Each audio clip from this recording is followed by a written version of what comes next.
Hello everyone, welcome to another video. I'm Randy and welcome to 1980 in my series where I go through each year and tell you my favorite album, my favorite song, my favorite movie, and my favorite television show from each year.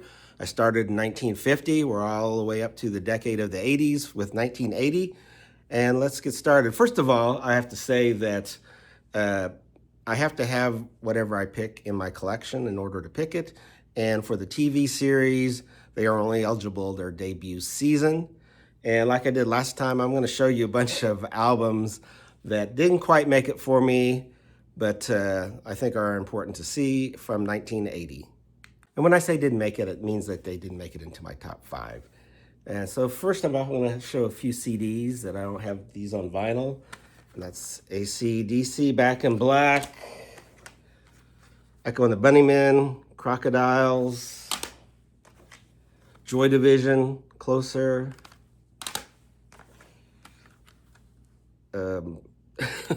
Ry Cooder, Borderline, and The Police, Zenyatta Mondatta. Now for the vinyl, these first 3 were hard to leave off because I love these albums. Pete Townsend, Empty Glass. Graham Parker and The Rumor, and The Up Escalator. Rockpile. This is the one that has the 7-inch and the poster inside. Joe Jackson, Beat Crazy.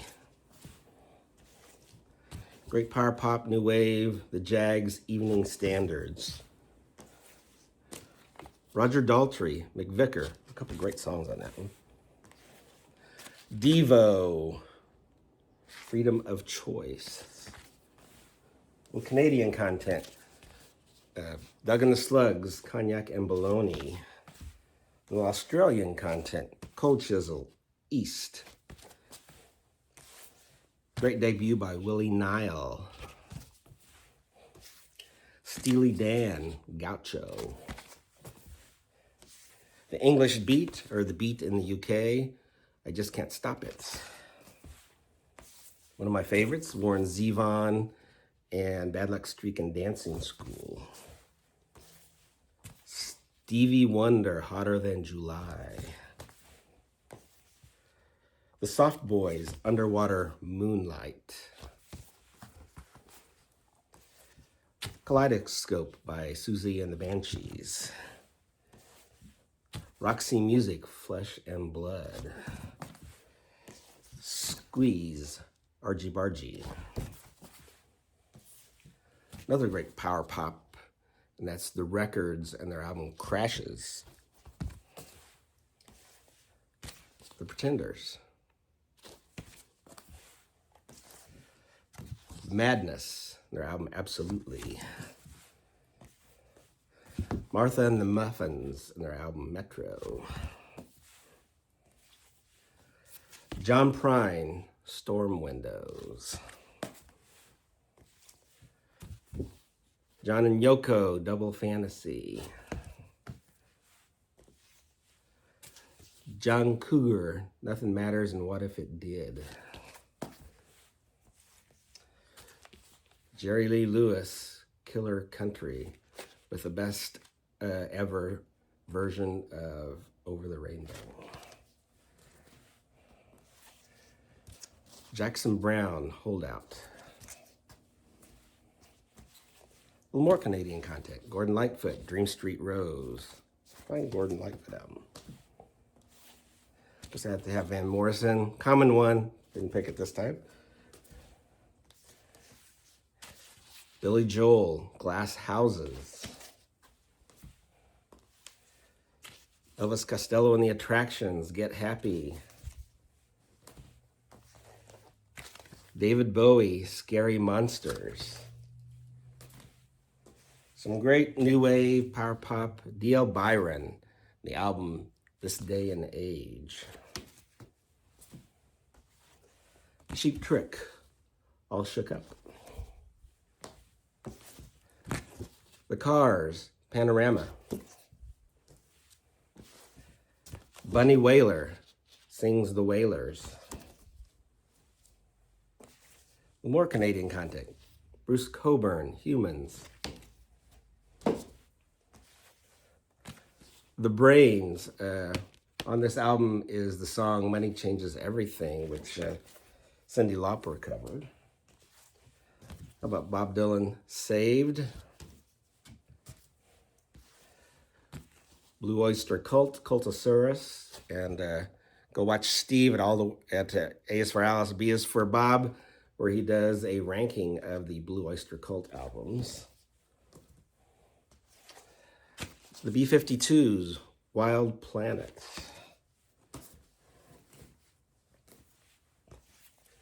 More power pop new wave. Any Trouble in their album, Where Are All the Nice Girls?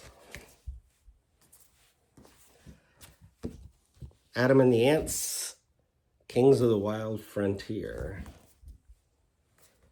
And that's it for the runners-up. Or should I say the albums that didn't quite make it, because these are going to be the runners-up. My fourth runner-up for my favorite album from 1980 is The Black Sea from XTC. This is their fourth studio album, which was a bit of a harder edge with inventive, socially conscious lyrics and a big drum sound. Highlights include Respectable Street, which was banned in Britain for its mention of abortion and a brand name. Also Generals and Majors and Towers of London. Great XTC album. Third runner-up, Sandinista by The Clash.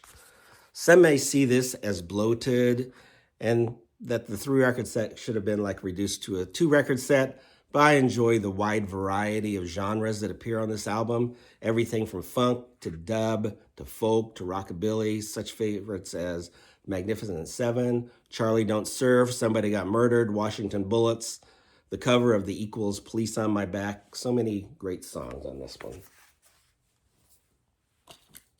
My second runner-up is Sound Effects by The Jam. Now, I originally had this Snap, this compact disc, Snap, that had all the Jam hits on it. And I fell in love with the song That's Entertainment off this album, which may be my favorite Jam song. Lead singer Paul Weller quotes the poets William Blake and Percy Shelley on the cover. And this album seems to have a more sophisticated blend of influences. Man in the Corner Shop, Start, and Monday are highlights, as well as That's Entertainment. Yeah, The Jam, Sound Effects. Now my first runner-up, close your eyes, Mike, PC31. It's Dire Straits, Making Movies. This is my favorite Dire Straits album with a couple of my favorite songs in Tunnel of Love and Romeo and Juliet. And the whole album seems cinematic in some ways. There aren't as many Knopfler guitar solos, but I think it is his best collection of songs. And it would probably be number 1, but the song Less Boys kind of brings it down a bit. Great album though, Dire Straits, Making Movies. But my number 1 album of 1980 by a hair is The River, Bruce Springsteen. What may have influenced me on this pick is the fact that The River was the first tour where I saw him in concert, and seeing him live, they were the best live shows I've ever been to. Several years ago, he did a concert where he played the whole River album, and it was fantastic. This is a double album full of great tunes and a leaner approach to the material. You got Hungry Heart, Out in the Street, Cadillac Ranch, Stolen Car, Drive All Night are highlights, and the title track is one of the most thoughtful and compelling songs. Yeah, Bruce Springsteen's The River will be my favorite album of 1980. Now for my favorite song of 1980, my fourth runner-up, from Bob Marley and the Wailers and their album Uprising, and it's the last song on here, Redemption Song. One of Bob Marley's most beloved tunes, with a speech from Marcus Garvey serving as inspiration for some of the lyrics. Marley's phrasing is especially inspiring, with an acoustic simplicity with just him on his guitar. It's hard to think of anybody else doing this tune, but actually Joe Strummer did a pretty good job of it. But yeah, Bob Marley and the Wailers, which is really Marley on guitar and Redemption Song. For my third runner-up, it's actually off the album Boy, which I thought I had, but I guess I don't, so I guess I need to get it. And that's from U2, and it's the song I Will Follow, which is on this hits collection right here. But yeah, a wonderful U2 tune that comes full tilt right out of the gate with an iconic guitar riff by The Edge. It's a signature song with urgent vocals and a brash rhythm section. Bono has said it was written as a tribute to his mother that died when he was young. It's a fantastic tune by U2, I Will Follow. My second runner-up from Tom Waits in his album Heart Attack and Vine, and it's the song On the Nickel. A wonderful, I heard him sing this song on David Letterman and fell in love with it after his performance. It became my favorite Tom Waits song. I heard it called A Lullaby for the Down and Out, and has this wonderful string orchestration that only heightens the beauty and the sadness. Just a wonderful tune. Tom Waits and On the Nickel. And my first runner-up, Just to Walk That Little Girl Home by Mink DeVille from his album Le Chat Bleu. And if I can find it here, it's hard to read on here, but yeah. Just to Walk That Little Girl Home. This is one of my all-time favorite ballads with the smoky voice of Willie DeVille as the true romantic watching someone else court the girl he loves. The song was written with legendary songwriter Doc Pomus, who often wrote with pianist Mort Schumann and had songs covered by the Drifters, Elvis, the Coasters. There's got, on his tattoo, he's got Willie right there. But my favorite song of 1980 from Bruce Springsteen's album, The River, and that's indeed the title track, The River. One of his most emotionally cogent tunes, a coming-of-the-age tale that depicts how one's dreams can be crushed when it seems that your fate is already decided. It has to be one of those songs that if you're not moved by this song, I don't know, might be something wrong with you. But yeah, great tune by Bruce Springsteen, The River. Now for my favorite movie of 1980, the fourth runner-up, The Changeling, directed by Peter Medak. This may have recency bias as I just watched this film, but I thought it was a wonderful horror film that kept things simple and didn't go overboard, which I think kind of heightened the chills. George C. Scott is wonderful as a music professor who has just experienced the tragic loss of his family and moved into this large mansion where strange things are happening. Yeah, The Changeling. My third runner-up is Dressed to Kill, directed by Brian De Palma, a Criterion Collection, Spine 770. A wonderful thriller from De Palma with a bunch of Hitchcock touches and his famous roving camera. It has even more rewards on second viewings. It is erotic and violent and stylish to a fault, and has you guessing murder mystery. It has Angie Dickinson and Michael Caine and Nancy Allen, but the camera is the real star. Dressed to Kill. My second runner-up, Raging Bull, directed by Martin Scorsese. Probably the best film of 1980, but I just enjoy watching a couple others more. The black and white photography is amazing, and the fight scenes are like no other, as you feel like you were in the ring as well, and feel the blows. Magnificent performance by Robert De Niro as fighter Jake LaMotta. Fantastic film. Probably the best film, like I said, but there's two others I enjoy more that are going to be favorites. And my first runner-up is The Empire Strikes Back. I'm not going to do that Star Wars numbering thing. I know it is The Empire Strikes Back, directed by Irving Kershner. Maybe the best of the series, although Star Wars gets a nostalgic boost from me. Empire has a bit more of a darker feel, a bit mysterious, with a stir of emotions. It has greater character development and balancing spectacle with melancholy as its highlight. Yeah, The Empire Strikes Back. But my favorite movie from 1980 is going to be The Shining, directed by Stanley Kubrick. Whereas in Dressed to Kill, the camera was the star, this has the dynamic duo of the camera and Jack Nicholson. Although it has its critics, it may be my favorite Stephen King adaptation, as Nicholson stars as a writer taking up residence in an isolated hotel that is closed for the winter season.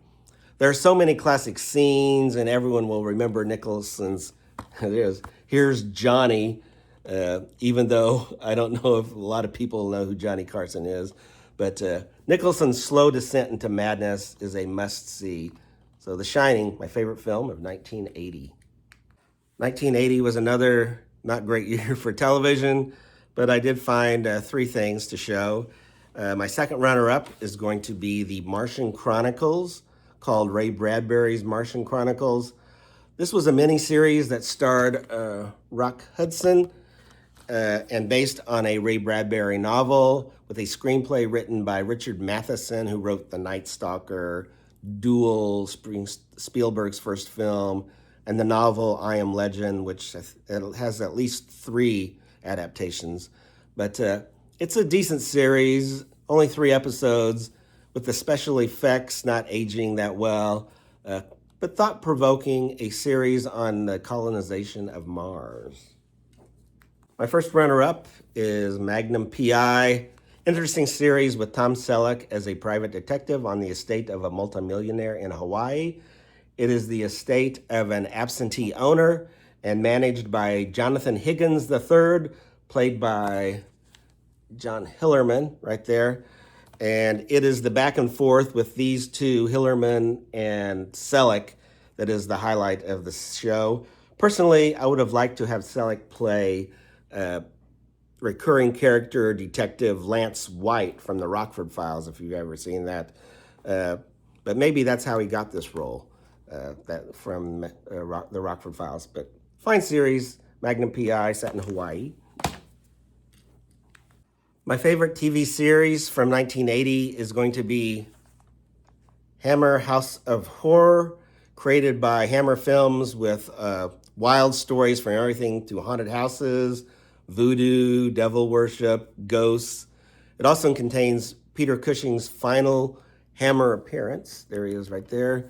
It also has Denholm Elliott, Jan Finch, Brian Cox in different episodes, and Pierce Brosnan's one of his earliest roles, albeit a small role.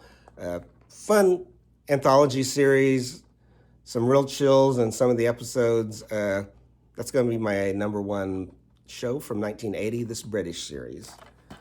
And thanks for watching. I hope everyone's doing well. List some of the ones that I forgot down below, and everyone take care.